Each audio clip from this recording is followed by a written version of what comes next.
Okay guys, hi there, I'm Stu.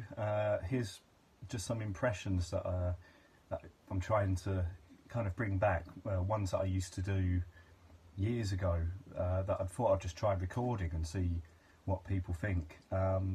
So here we go. Okay, so I'm going to start with Sean Connery, but in the 60s, okay? So in the 60s, he was... his voice was maybe not the same as people knew it as. When he took the part of James Bond, he loved the character, but he particularly enjoyed the money. He was a young actor getting his part, probably his biggest part ever, in his early 30s. And yes, I had a lot of affection for the character. Okay, and then he kind of, as he got older, his voice maybe became more like how we know it, and a bit more like Womack. So that probably wasn't that good, but you know, a bit more like how we used to know Connery.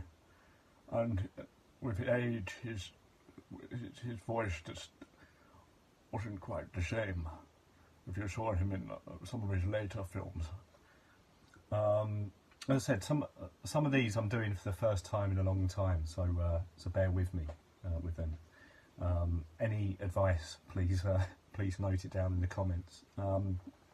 Okay, I used to do a bit of Johnny Depp. Obviously, Jack Sparrow is a popular one, and I find that with a bit like with Connery, where you move your mouth a bit like this to try and get into character. A bit like that with Jack Sparrow, really. You can kind of do a lot of movement with your mouth. Has anybody seen the rum? You, sir. I'm trying to find my ship, the Black Pearl. Me? What's his face? I don't know. It's kind of a weird one. It's a bit up and down. It's a bit all over the place. You know, you feel like you're basically acting drunk, and it helps to actually have a drink or a few beers, because it seems that, for me, it just does something to my voice. It kind of helps to, I don't know, just kind of helps to kind of give it that sound. I don't know where he's gone. I just want to find my ship and get out of here. Savvy. But he's actually, Depp's a bit of a mumbler, you know, he doesn't really sound that clear when he's, especially if you listen to him in audiobooks, he's a bit mumbly. Well, you know, I say it all the time, I just do my thing, and I just read books, and I'm really into Hunter Thompson, so, you know, if you actually listen to him read some like Keith Richards' autobiography, he really does kind of mumble. So, for example, I read a bit of this book.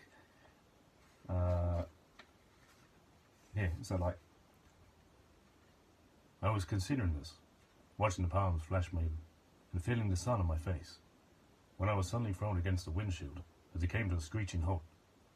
At the same instant, a pink taxicab streaked across the intersection, missing us by 6 feet.